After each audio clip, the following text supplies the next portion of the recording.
Hello everybody, good day to you all. Today I'm talking about The Prodigal Son. This is season number 1, episode number 1. This is the pilot episode. The episode directed by Lee Tolan Krieger. In this episode here, we're following Malcolm Bright, who's played by Tom Payne. And Malcolm Bright is the son of a serial killer.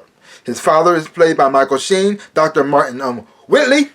And he was a doctor. His family was nice and wealthy. Everything was good. And then they found out that his father was a psychopath, a serial killer. Yeah. And even more messed up is the fact that Malcolm, his son, turned him in at a young age. But he does love his dad. He has a connection with his father, and his father seemed to favor him more than his other children because he has a sister. But I guess she was too young at the time to really bond with him like that. So he spent a lot of time with his son. And even though he went to jail, he went to a special facility for the criminally insane. He would go visit him a lot. He would go visit him while he was in prison. Because the thing is, though, he loves his dad. The feelings didn't go away.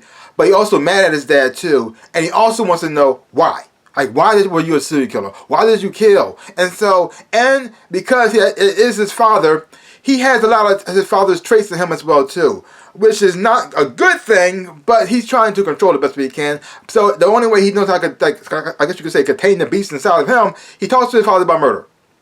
A lot. And he did that from a child all the way to adulthood. And his father just loved it. Yeah, he didn't like the fact he was locked up, but he loved spending time with his son. And talking about murder made him happy, made his son happy. They were bonding. And then one day, after his son graduated college, he decided to go to Harvard, be an FBI agent, and because of that, he cut ties with his dad. He said, "Dad, I can't see you no more. I got to go. I'm gonna be in the FBI, and I'm gonna hunt down serial killers." And he said, "What?" And so his father didn't like the fact he was leaving him. He wasn't gonna talk to him anymore. He never seen him like in 10 years, and he just let him loose. And so while he's an FBI agent, he's like I said, has a little bit of his father's tendencies as well too, but he takes medication to try to control that. But he also, it comes out in other ways too. He has night terrors. He had to sleep with mouth guards in his mouth. He had to chain himself down to the bed to make sure you don't run out or attack or something. But he's trying to manage it the best way he knows how. And he's on the job, but at the time, a lot of times he can be very reckless, very careless, doesn't follow protocol that well, and he almost got himself killed. And he attacked the sheriff because the sheriff shot another serial killer, and he was trying to talk him down, and he thought his way was the best way, but the sheriff shot the guy and killed him, and then he ended up punching the sheriff, and because of that, well, and all the things adding up, like I said before, he lost his job as an FBI agent right off the bat. He also found out he has a sister who's a reporter, and his mom. I don't know what his mom does, but his mom hates his father, hates her husband.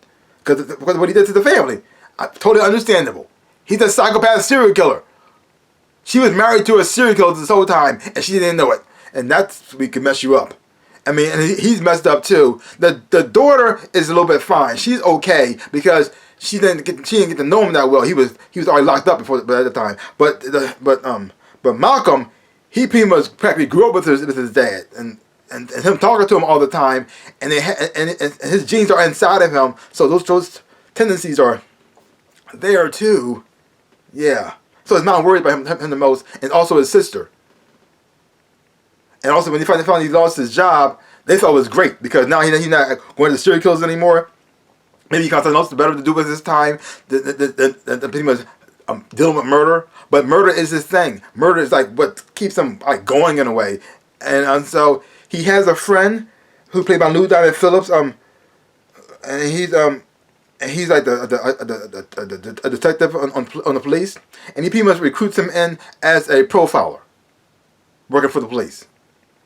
And he meets the other police officers there, detectives there, who working alongside with as a profiler, and he also gets introduced to the woman, the doctor who works in the morgue, something like that too. And he rubs him kind of the wrong way at first, but they end up coming around to him, and then they also find out that his truth about who he actually is and what stuff he's dealing with, because he has a night terror moment when he pretty much attacks another police detective that he was working with, but she managed to pretty much save his life from getting shot, and then he also chops off a man's hand to save his life.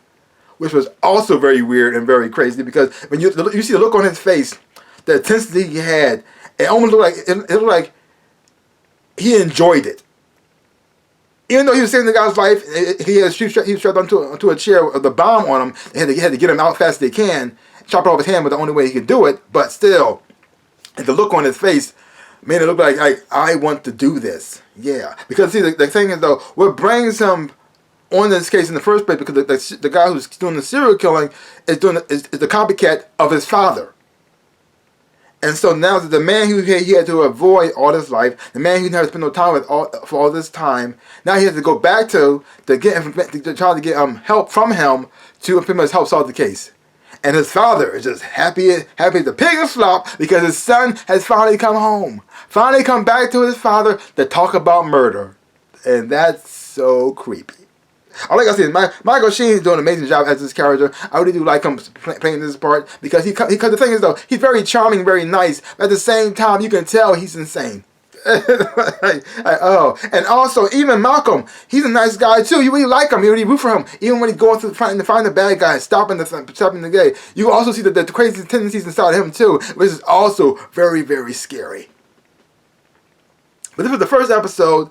You get an introduction to the characters, who's who. You get set up to how the series is gonna go, and I'd say I really did enjoy it because it has humor in it as well. It can be very dark at times as well too, and it has a nice balance in here because even though Michael Sheen's character Dr. Whitley is the bad guy, at the same time you still kind of like him, and you can understand why his son kept the relationship with him up for going on for so long, even though he wasn't supposed to.